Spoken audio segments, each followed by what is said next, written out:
Hello guys. जैसे कि आप लोग जानते हैं, कल मोदी जी बोले हैं कि देश को क्या क्या नहीं करना है। तो पहला चीज़ है, आपको गोल्ड नहीं खरीदना है। दूसरा चीज़ है, आप अगर कहाँ ट्रांसपोर्ट करते हैं, कहाँ जाते हैं, तो पब्लिक ट्रांसपोर्ट का ही यूज कीजिए। तो तीसरा चीज़ है, आप वर्क फ्रॉम होम कीजिए, ज़्यादा से ज़्यादा बाहर नहीं जाने के लिए अपील किए हैं। चौथा चीज़ है, आप फॉरेन ट्रिप नहीं करें। पहला जो मोदी जी अपील किए हैं कि गोल्ड नहीं खरीदने के लिए, तो अगर देश में गोल्ड नहीं खरीदने से आपका हित होता है, देश हित में ये काम होता है, तो गोल्ड नहीं खरीदना चाहिए।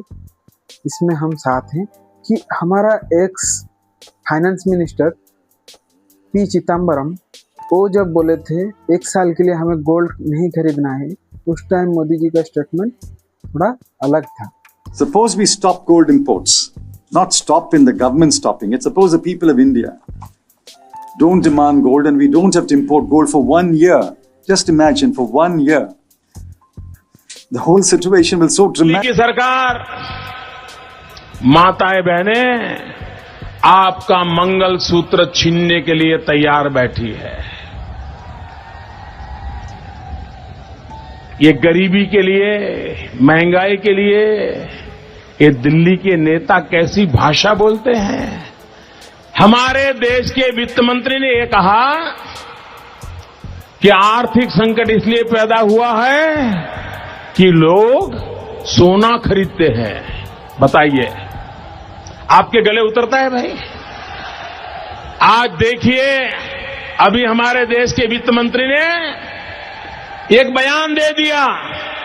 उन्होंने कहा कि रुपये की कीमत के संबंध में मोदी जी सही बात नहीं बता रहे हैं। लेकिन चिदम्बरम साहब, आप तो कम से कम देश की जनता को जरा सच बताइए। गोल्ड नहीं खरीदने से एक इम्पैक्ट आएगा गोल्ड का स्टोर, गोल्ड का शोरूम जो सब है, उसमें स्टाफ भी हैं, उनका घर चलता है वही शोरूम से। तो उसका क्या करेंगे? अगर ये बंद करने से देश तो सुधर जाएगा, देश के लिए हम करेंगे, लेकिन उनके स्टाफ के लिए वो तो बेरोजगार हो जाएंगे, उनका क्या? सेकंड स्टेटमेंट है पेट्रोल डीजल का कम यूज। तो पेट्रोल डीजल का कम यूज करने के लिए हम जैसे कि ईवी यूज कर सकते हैं, लेकिन जो पेट्रोल डीजल से सामान आता है, जो ट्रांसपोर्ट होके सब्जी आता है, हमारे खाना अनाज आता है, तो वो सब चीज़ का जब रेट बढ़ेगा, उसको अफोर्ड करने के लिए एक तो नॉर्मल मिडिल क्लास, हम जैसे मिडिल क्लास फैमिली अफोर्ड कर सकेंगे। पब्लिक ट्रांसपोर्ट ज़्यादा से ज़्यादा यूज करेंगे। तीसरा चीज़ है work from home. Work from home सब करने से कोविड का टाइम में जैसा सिचुएशन आया था, जो वेंडर रहते हैं, जो सब्जी वाला रहता है, जो छोटा छोटा दुकान, उन पे इम्पैक्ट गिरेगा। उन पे जो इम्पैक्ट गिरेगा वो कोविड के जैसा इम्पैक्ट गिरेगा। तो वर्क फ्रॉम होम करने से चाय दुकान, पकौड़ा दुकान, ग्रोसरी, ये सब वर्क फ्रॉम होम करने से लोग ऑनलाइन मंगाएंगे, तो वो दुकान सब कैसे चलेगा? इसका कुछ है अंदाजा? हमेशा जनता ही इसका भुगतान करता है, जनता के लिए नियम लागू होता है, जनता ही लाइनों में लगता है। तो मुझे जानना है कि पॉलिटिकल लीडर जो देश चला रहे हैं, जो ऊपर बैठ के सब सिस्टम संभाल रहे हैं, उनके लिए कुछ नियम है ना? वो कुछ इसके लिए, देश के लिए, देश का हित के लिए कुछ कर रहे हैं ना?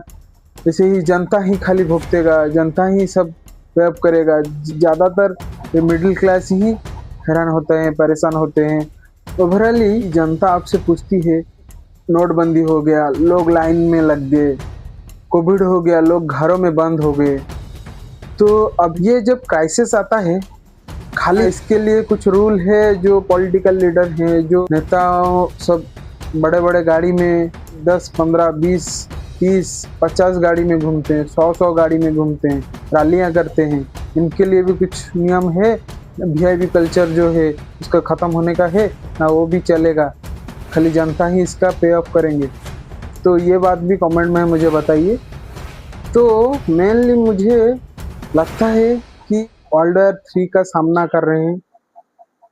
ये बात आप कमेंट में बताइए कि वर्ल्ड वॉर 3 होने वाला है, ना हम अभी वर्ल्ड वॉर 3 का सामना कर रहे हैं।